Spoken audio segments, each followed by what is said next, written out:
감사합니다. 오늘 함께 묵상할 하나님의 말씀은 고린도전서 16장 15절부터 18절까지입니다.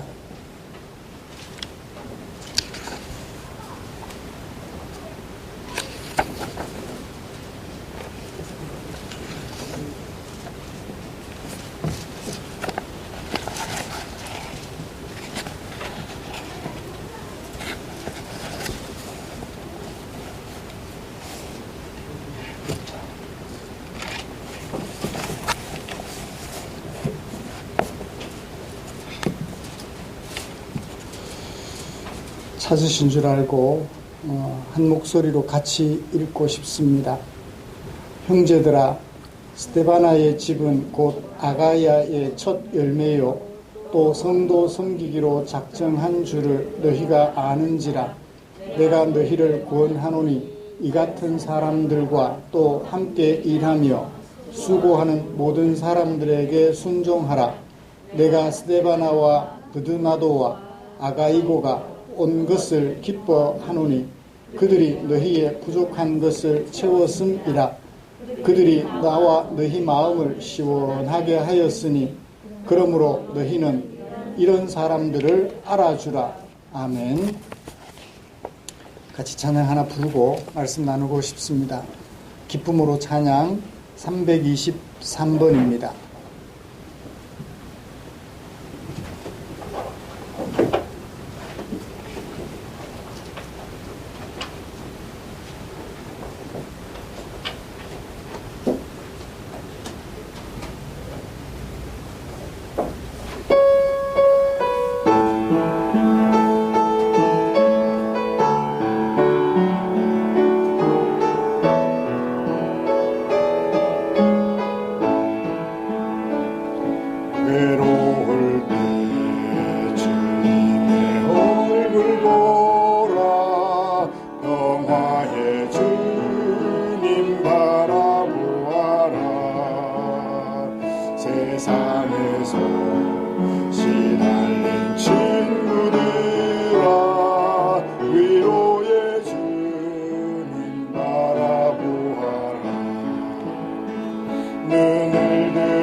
우리는 지난주에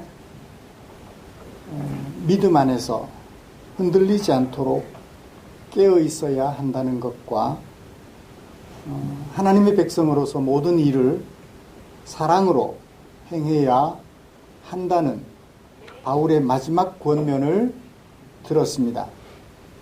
우리가 흔들리지 않아야 하는 믿음은 예수님의 죽으심과 부활, 그리고 다시 오셔서 우리를 부활시키겠다는 약속의 말씀이었지요. 이 믿음 안에서 우리가 행하는 모든 일은 대가를 바라고 하는 일이 아니라 사랑으로 행하여야 한다는 말씀이었습니다. 지난 한 주간 동안 우리들의 생활을 좀 돌아볼까요? 믿음에 흔들림이 없으셨으리라고 믿습니다. 그리고 모든 일들을 사랑으로 행하여서 관계되는 모든 사람들에게 행복을 나누어 주셨을 것이라고 믿습니다. 이처럼 예수님을 믿는 믿음 안에서 사랑으로 모든 일을 행함으로 사람들을 안식으로 이끌어 가려는 우리를 위하여서 하나님께서는 당신의 마음을 성경에 담아 주셨지요. 오늘은 그 중에 고린도전서 16장 15절부터 18절에 담아두신 하나님의 마음을 살펴보면서 은혜를 나누려고 합니다. 먼저 본문이 무엇을 말하고 있으며 또 어떻게 말하고 있는지 정리를 좀 해보고 설교 방향을 제시한 다음 계속해서 설교를 진행해 가도록 하겠습니다. 15절을 보시면 마지막에 주어가 내가 권하겠다. 너희를. 그러니까 설교의 도입부가 되겠죠. 내가 이거 설교할 거야 라고 얘기를 하는 거죠. 무엇을 전제로? 너희가 알고 있다는 사실을 전제로. 너희가 알고 있는 게 뭐죠? 스데바나의 집은 곧 아가야의 첫 열매요 또 성도 섬기기로 작정한 줄을, 스데바나의 집이 성도 섬기기로 작정했다는 것을 너희가 안다는 것을 전제로 내가 권면할 거야 라고 얘기를 하는 거죠. 그리고 16절부터 마지막 18절까지 두 가지 명령을 대응하여 보여줍니다. 순종해라, 알아주라.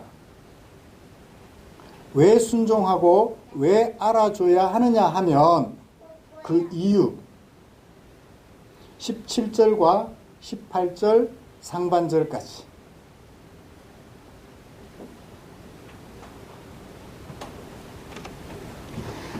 교회를 다스려야 할 지도자와 지도자에게 순종해야 할 성도들이 함께 어우러져 있어서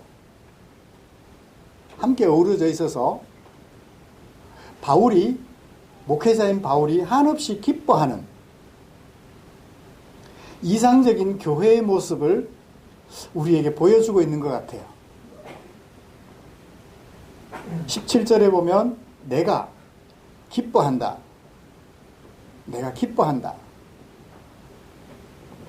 목회자인 바울이 기뻐한다면 바울이 섬겼던 그 교회 모습은 이상적이라고 할 수 있겠죠.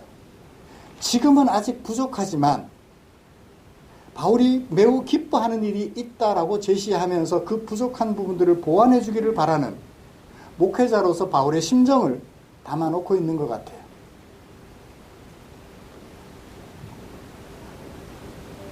바울은 이 설교를 통해서 자신이 무엇을 목표로 목회를 하고 있는지, 하나님 말씀을 잘 설명하여 설교하는 것이 목회의 한 부분이긴 하지만, 목회의 상당 부분이긴 하지만 그 설교를 통해서 교회가 어떤 교회가 되기를 바란다 라고 하는 목회의 또 다른 한 부분을 바울이 오늘 이 말씀에서 제시해주고 계시는 것 같아요.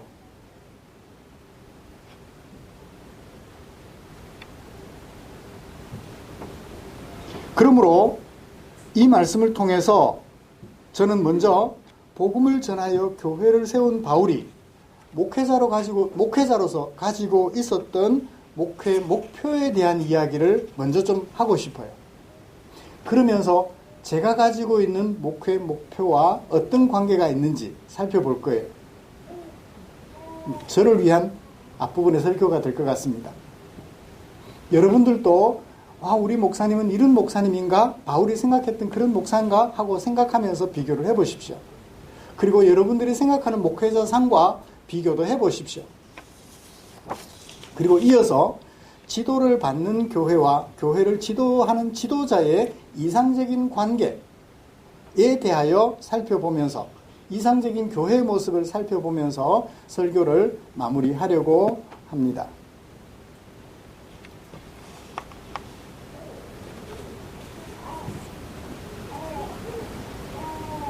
사실 좀 겁이 나요.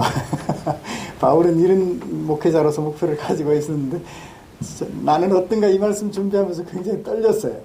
나는 어떤가. 이제 진행해 보죠. 교회를 섬기는 바울의 목표를 좀 정리를 해볼까요? 설교를 시작하면서 바울은 내가 너희를 권한다라는 말씀으로 시작해요. 무엇을 전제로? 앞에 말씀드렸습니다. 15절. 너희가 알고 있는 것을 전제로. 이거 모른다면 바울이 이 설교를 했을 때 고린도 성도들이 그게 뭐야? 의아해 했을 거예요. 고린도 교회 성도들이 이것을 알고 있다는 사실을 전제로 설교를 진행하니까요. 자, 어떤 사실을 고린도 교회가 알고 있어요? 스데바나 집은 주어예요. 스데바나 집은 이다. 동사. 그 다음에 두 번째 동사는 작정했다. 이것을 너희들이 안다. 스데바나 집은 어떤 사람? 아가야의 지방의 첫 열매다. 두 번째는 그들은 성도 섬기기를 작정했다. 스데바나 집이 어떤 사람들인지를 너희들이 알고 있다는 것을 전제로 바울이 설교를 해요. 그러면 바울의 목표가 누구와 누구를 통해서 스데바나와 고린도 교회와의 관계를 통해서 어떻게 되어야 하는지를 보여주려는 것 같다는 짐작을 해볼 수 있겠습니다. 자, 바울의 목표를 볼까요? 목표라고 할 만한 단어가 있나요?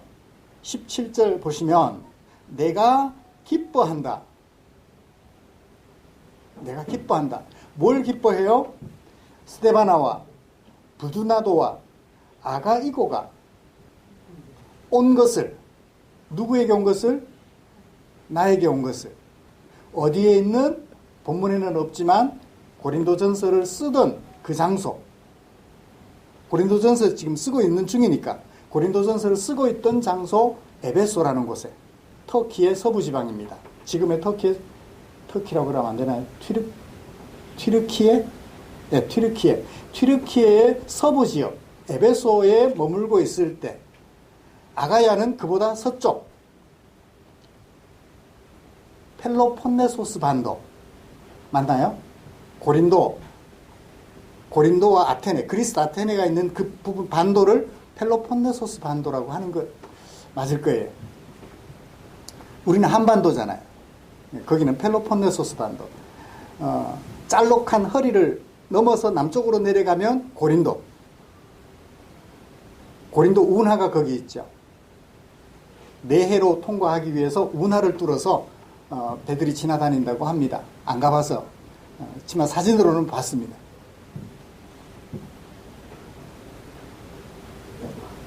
아가야. 그 아가야 지방에 누가 있었어요? 아가야의 대표 도시가 고린도와 아테네예요. 아가야 지방의 대표 중심 도시가 고린도와 아테네인데 그 특별히 고린도에 누가 있었어요? 스데바나, 부두나도, 아가이고. 15절에서는 스데바나 한 사람만 거론했는데 가만히 보니까 스데바나뿐만 아니라 고린도 교회에 부두나도, 아가이고라는 사람도 있었어요. 이 세 사람 모두가 다 아름다웠던 것 같아요. 이들이 나에게 왔다. 에베소에 있는 나에게 왔다.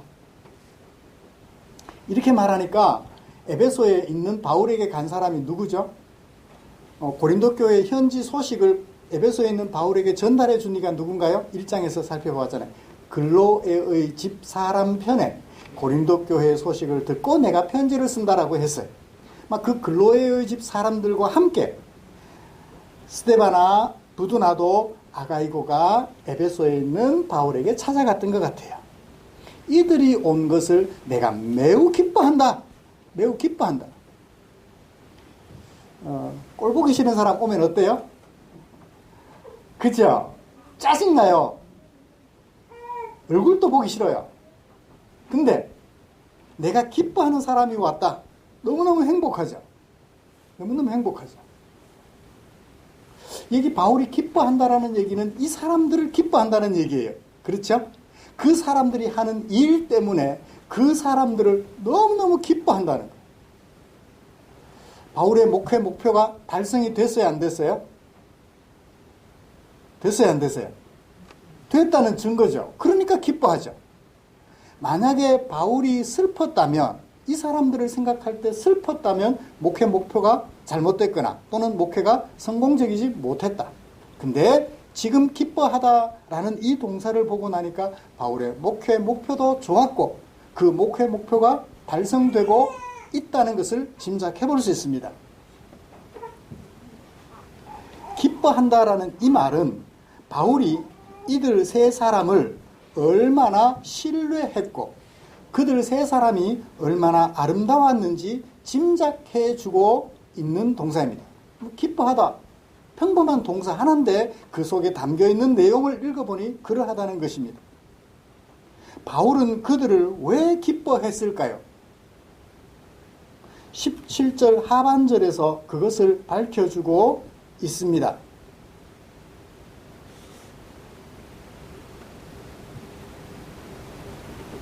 그들이 한 일, 왜 기뻐하느냐 하면 그들이 너희의 부족한 것을 채워주었다. 또 18절 그들은 나와 너희의 마음을 시원하게 하였다.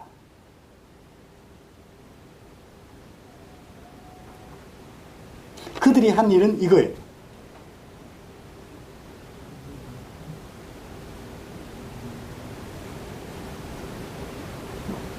그러니까 목회자인 바울의 마음도 시원하게 해줬고 그 다음에 목회하는 그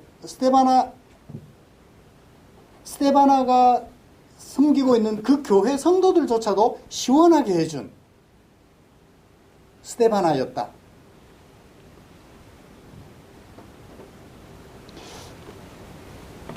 그리고 뿐만 아니라 고린도 교회에 부족한 것을 채워주었다. 여기 부족한 것이라는 말은 어떤 의미를 가지느냐 하면 결핍 또는 빈곤이라는 뜻을 가지고 있는 단어예요. 결핍을 채워주었다. 빈곤을 채워주었다 라는 뜻이에요. 그러니까 먹고 생활하는 경제적인 것과 관련이 있는 것이죠. 부족하다라는 말은. 고린도 교회는 지난 3, 4년 동안 경제적으로 넉넉하지 않았음을 알 수 있죠. 그런데 그런 교회에게 앞부분에서 지난주에 뭐라고 했나 추수감사절이야. 예루살렘에 있는 기근에 처한 가난한 성도들을 위하여 헌금하라고 얘기를 했잖아요. 바울이. 내가 갈 때 부랴부랴 하지 말고 내가 도착하기 전 미리 준비해 두라고 했잖아요. 그러니까 고린도 교회 자체도 어려운 형편이에요. 부족한 것이 있던. 그 부족한 것을 누가 채웠어요? 그들 공동체 안에서 스데바나 집 사람들이 채워주었다는 거예요.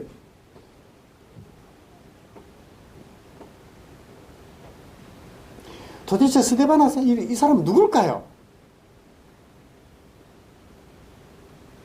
누굴까요? 본문에서 찾아봅시다. 15절 스데바나의 집은 아가야의 첫 열매다. 스데바나는 아가야의 첫 열매라고 그래요. 첫 열매라는 말은 바울이 2차 전도 여행을 갈 때 비로소 고린도에 처음 들렀어요. 고린도에 들러서 복음을 전했을 때 첫 열매라는 말은 예수를 믿은 첫 번째 사람이라는 얘기죠. 거기다가 1장 16절에 따르면 바울이 고린도에 가서 교회를 개척하고 성도들에게 사람들에게 복음을 전해서 교회를 개척하는데 세례를 준 유일한 집이.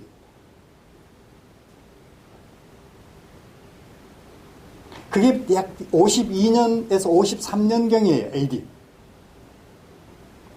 지금 이제 예루살렘으로 돌아갔다가 다시 3차 전도 여행 에베소에 들러서 더 서쪽으로 고린도로 갈 건데 이때가 언제냐면 약 56년, 57년경이에요. 몇 년 사이죠? 53년이라 치고 57년이라 치면 3, 4년. 바울을 통해서 예수를 영접한 스데바나가 불과 몇 년 만에? 3, 4년 만에 어떤 사람이 되어 있어요? 이런 사람이 되어 있는 거예요. 30년, 40년도 아니고 불과 3, 4년 만에 복음이 사람을 이렇게 잠깐 제가 헷가닥 바꿔놓은 거예요.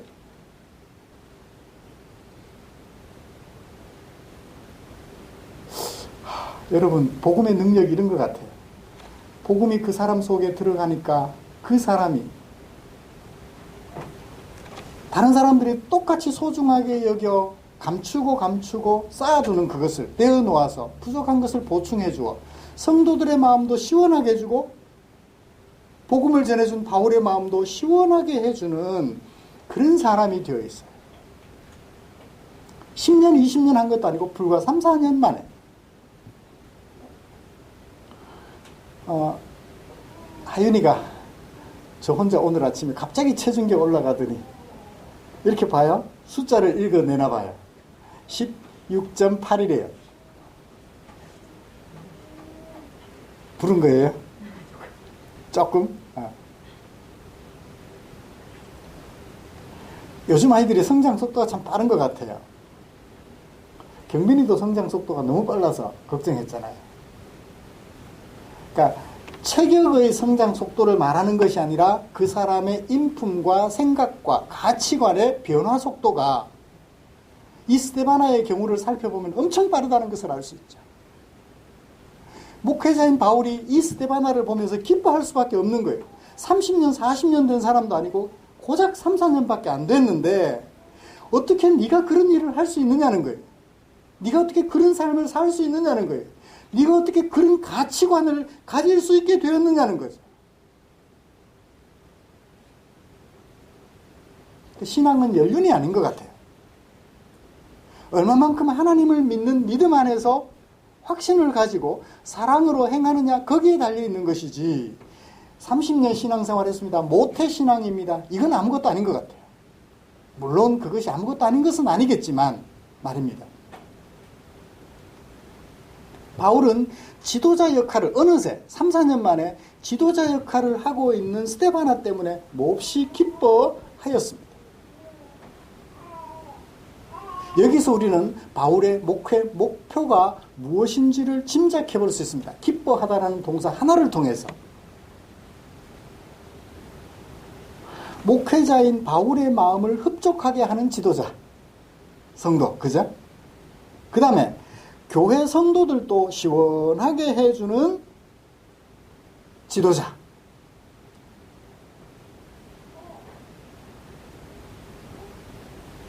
고린도의 가난한 성도들을 직접 도와준 스데바나 가족들, 교회의 필요를 채워서 함께 행복을 도모하는 성도. 이 말씀을 준비하면서 이런 생각을 했어요. 결핍된, 양식이 없어 굶어 힘들어하는 사람들을 도와주는데 어떻게 구제했을까? 오늘날 그런 얘기를 많이 하잖아요. 빈부격차를 어떻게 해소할까? 엊그저께인가 그 신문에 보니까 그렇게 나오더라고요. 코로나 시작하면서 얼마 지나지 않아서 재난지원금이라는 것을 전 국민들에게 지급을 했습니다. 그것 때문에 빈부격차가 약간 줄어졌대요. 근데 지난해부터 시작해서는 빈부격차를 해소하는 재난지원금이 없어졌대요. 그러면서 빈부격차가 더 심화되었대요. 천민자본주의가 심해지면 심해질수록 빈부격차는 갈수록 멀어질 수밖에 없어요. 집값이 올라가면 올라갈수록 빈부격차는 커질 수밖에 없어요. 금수저는 점점 더 높아질 것이고 금수저가 없는 흙수저들은 점점 더 나락으로 떨어질 거예요. 그 차이를 어떻게 메워갈 수 있을까요? 재난지원금 조금 줘서 그 언론 뉴스를 보고 약간 동의하기가 어려웠어요. 재난지원금 뭐 100만 원 줬다고 빈부격차가 줄어지나요? 교회에도 가난한 사람과 부유한 사람이 있는데 얼마간 구제비를 지출했다고 과연 그 문제가 해결될까? 이건 이제 다른 주제예요. 이제 목회자로서 바울의 목회 목표를 생각하면서 이제 잠깐 곁들여 생각해 보자는 얘기예요. 어떻든 간에 그런 과정들을 통해서 단번에 이제 정부는 단회적이었잖아요. 이례적이에요. 근데 교회는 꾸준히 그런 과정들을 통해서 성도 내에, 교회 내에 빈부간 차이를 줄여서 성도들 전체의 마음을 시원하게 해주려는 사람, 받는 사람들은 감사해서 어쩔 줄 모르고 주는 사람들은 나누어 주어서 행복하고, 그래서 모두가 다 시원하다. 시원하다라는 말 아시겠죠? 뜨거운 국물을 마시면서, 아침에 해장국인가요? 국물을 마시면서 아 시원하다 그러잖아요. 애기들이 마시다가 어떻게 돼요? 아 뜨거. 아빠는 거짓말쟁이. 시원하다는 말이 가지고 있는 은유적 의미 짐작하시죠? 너무너무 행복하다는 거예요. 그래요. 지도자인, 어느새 지도자의 반열에 선 스데바나는 성도들을 행복하게, 시원하게 해주고, 성도들은 그런 지도자들 때문에 행복해하는 이상적인 교회를 세워가는 것이 뭐였다? 바울의 목표였다라는 거예요. 목사가 목회를 하는데 성도들의 마음이 시원하지 않아요. 답답해요. 안타까워요. 왜 저럴까?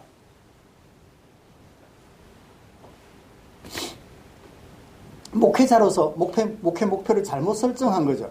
자기는 행복한데 성도들은 불행하다면, 그죠? 목회자인 자신은 행복한데 성도들이 불행하다면 그 목회 목표가 잘못된 거죠. 바울이 기대하는, 스데바나에게 기대하는 목회 목표, 성도들의 마음을 흡족하게 해주고 성도들은 그 마음이 시원해서 지도자에게 순종하고, 이런 관계가 아름답게 어우러지는, 그건 어디서부터 비롯돼요? 하나님의 말씀에서부터 비롯되죠. 일단 하나님의 말씀, 그런 교회로 만들어가는 하나님의 말씀은 뒤로 좀 미루고요. 바울의 목회 목표가 지도자를 세우고, 그 지도자는 성도들의 마음을 흡족하게 하고, 성도들은 그 지도자 때문에 흡족하여서 자연적으로 지도자에게 순종하게 되는 이 관계, 바울의 목회 목표였음을 알 수 있습니다. 이제 우리 교회 모습으로 돌아와 보죠. 제가 여러분들의 마음을 흡족하게 해드리고 있는지 모르겠어요. 시원하게 해드리는지 모르겠어요. 최 목사님, 최 목사 때문에 우리 마음이 답답하다 하시는 분들 계세요? 그러면 제가 물러나야 될 것 같아요. 두말하지 않고 물러나야 될 것 같아요. 제 생각에는 한 분이라도 혹 그런 마음을 가지고 계신 분이 계시다면 제가 미련 없이 물러날 마음이 있어요. 실제로 딱 저 불만이 있는데요. 그러면 제가 조금 고민이 될 것 같은데 물러날지 안 물러날지 고민이 될 것 같은데, 지금 마음은 그래요. 제 마음은 한 분이라도 혹여라도 불편하다면 내가 물러나야지 성도님들이 가시면 안 되잖아요. 그런 마음이에요. 그죠? 목회자 때문에 성도들이 시원해야 되지, 목회자 때문에 성도들의 마음이 아프다면 그 자리에 앉아있으면 안 되죠. 안 되죠. 목회자가 성도들의 마음을 시원하게 해드리면 성도들은 자연스럽게 목회자가 하나님의 말씀을 증거할 때 어떻게 하겠어요? 맞아요, 목사님, 그렇게 할게요. 그죠? 그렇게 해서 온 교회가 전부 성장의 길을 걸어갈 수 있겠죠. 바울의 목회 목표를 살펴보았습니다. 이런 목회 목표를 가진 바울에게 지도를 받고 하나님의 말씀을 배운 고린도 교회는 어떠해야 할까요? 성도들에 대한 지도자의 자세와 지도자에 대한 성도들의 자세를 살펴보면서 설교를 진행해 가겠습니다. 자, 지도자는 어떻게 했다고요? 성도들의 마음을 시원하게 해 주었다고 얘기를 합니다. 스데바나는 다행히 가지고 있는 재물이 좀 있었던 것 같아요. 요즘처럼 화폐가 그 당시에도 발달이 되어 있었는지 모르겠어요. 초기 인류 사회에는 무엇으로 살았을까요? 당장 하나님에 의하여 피조된 인류 사회는 처음에는 뭘로 먹고 살아요? 농사 지으려면 최소한 5, 6개월 있어야 되잖아요. 사람이 안 먹고 5, 6개월을 버티면 어떻게 돼요? 어떻게 돼요? 굶어 죽죠? 그러면 어떻게 해야 돼요? 사냥을 하거나 과일이나 이런 것들을 채집을 해야 되겠죠. 그래서 인류 사회의 최초 생활은 수렵과 채집입니다. 그죠? 나무에 달린 과일을 하나님이 만들어 주셨으니까 그 과일을 따서 먹고 또 사냥을 해서 먹고 살아가요. 하루 이틀 연명하면서 1년치 계획을 세웁니다. 보니까 들에서 보리가 자라요? 벼가 자라요? 그죠? 그럼 어떻게 해요? 그 씨를 걷어다가 뿌려서 농사를 지어서 1년치, 2년치 저장을 하게 돼요. 수렵 채집할 때는 그날 양식으로 살았는데 농사를 짓고 보니까 1년치 양식을 저장하게 돼요. 농경 문화가 지나면서 그것에 만족할 수 없어서 공업사회로 변화가 됩니다. 산업사회로. 산업사회로 오면서 각종 기계 문명들이 발전하게 되지요. 그러면서 동시에 뭐도 발전하나요? 화폐가 발전하게 돼요. 나는 쌀을 많이 농사 지었는데 보리쌀이 먹고 싶어요. 그럼 어떻게 해요? 보리쌀 농사 지은 사람하고 물물 교환을 해야 되겠죠. 지금도 그 비단길이라 그러나요? 네팔이나 이쪽 지역에 산지에 사는 사람들이 소금을 구하기 위해서 내가 얻은 것을 가지고 먼 길 걸어가고 거기 가서 소금을 얻어서 다시 고향으로 돌아와서 가족들의 생계를 꾸려가는 그런 모습들. 물물교환 너무 힘들잖아요. 그럼 어떻게 하면 되죠? 화폐를 만들어서 농산물을 팔아서 화폐를 손에 쥐고 가서 소금을 사다가 오면 되죠. 교환 수단으로서 화폐가 발달하는데 요즘은요. 눈에 보이지 않는 화폐 수단이 있어요. 옛날에는 어땠을지 모르겠어요. 어떻든 스테바나 집 사람들이 얼마나 부자인지는 모르겠는데 그 교회에 가난했던 사람들의 결핍을 채워 주었다고 얘기를 합니다. 이 말씀 앞에서 저는 생각했어요. 저는 우리 성도님들, 가난한 성도님들 도와드릴, 식량 해결해드릴 만큼 재정적인 여력이 없는데 어떡하지?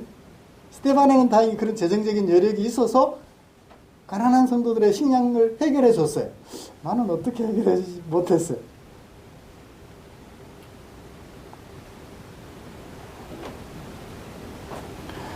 그래서 뭘 하나요? 우리가 함께 헌금을 모으잖아요. 조금씩 모으잖아요. 모아서 그 헌금을 어떻게 해요?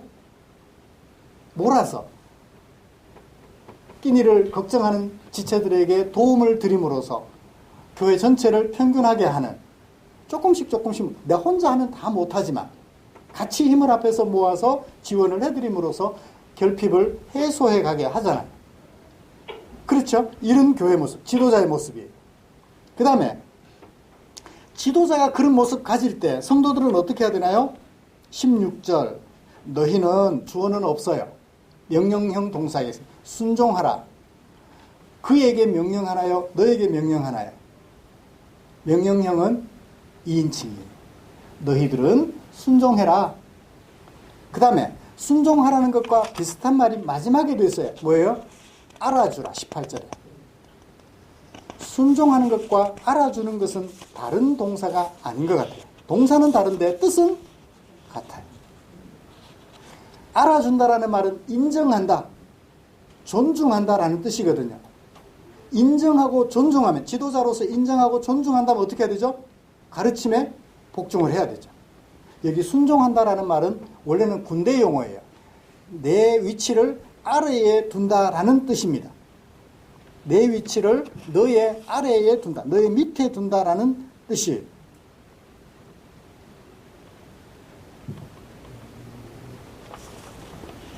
그러니까 지도자의 밑에 내 위치를 두고 지도자가 가르쳐주는 대로, 안내해주는 대로 따라간다라는 얘기죠. 그것과 알아주는 것은 다르지 않죠? 그 알아준다라는 것을 보상해준다? 그렇게 이해하면 안 돼요.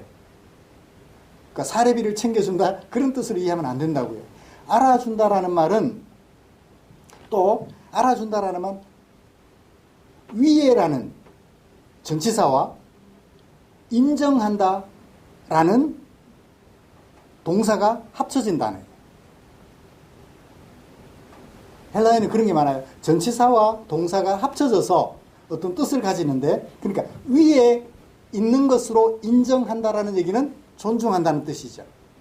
그래요.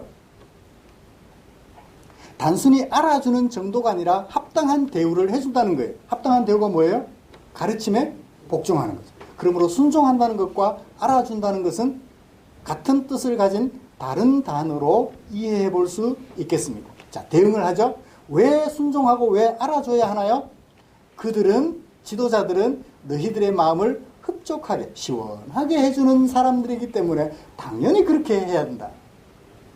그래요. 제가 무슨 말을 할 때 순종 안 하셔도 돼요. 제가 하나님의 말씀을 전할 때 그 전하는 하나님의 말씀에는 순종하고 살아가시면 좋겠어요. 저도 그렇게 살아갈 거예요. 예배당을 우리 300평 지읍시다. 그 말에는 안 따르셔도 된다고요. 무슨 얘기가 되죠? 지금 우리 성도들의 분위기도 넘치게 300평 예배당 새로 지읍시다. 이 말에는 안 따라도 순종 안 하셔도 된다고요. 알아주지 않으셔도 돼요. 그렇지만 믿음으로 생활합시다. 사랑으로 살아갑시다. 라고 말을 할 때는 성경에 있는 말씀을 풀어서 설명해 드릴 때는 그렇게 하겠습니다. 라고 마음으로 결심해 주시라고. 말씀을 정리하겠습니다. 바울의 목회 목표가 분명했고 고린도 교회는 그런 목회 목표를 따라서 지도자인 스데바나와 성도들이 하나가 되어서 복종하고 그리고 존중해주는 이 아름다운 관계가 이루어지기를 바울의 간절한 소원이었음을 살펴보았습니다. 우리 교회도 부족하지만 키도 작고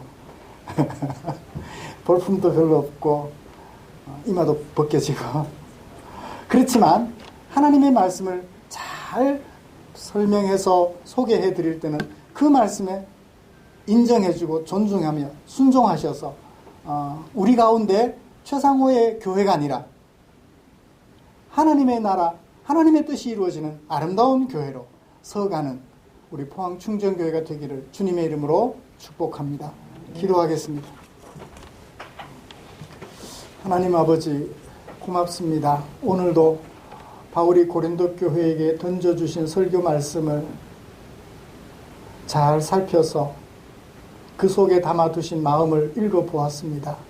이제 우리 교회도 바울이 고린도 교회가 이런 모습으로 성장해 가기를 기대했던 것처럼 우리 교회도 그런 교회로 성장해 가기를 원합니다. 지도자들은 성도들을 보살펴 걱정해주고 성도들은 그런 지도자들에게 복종하여서 하나님의 뜻이 온전히 이루어지는, 그래서 모든 성도들이 평균케 되어서 함께 행복해하는 그런 교회가 되도록 우리가 최선을 다할 것이니 주님 우리 위에 은혜를 더하여 주시고 도와주시옵소서. 예수님의 이름으로 기도드리옵나이다. 아멘.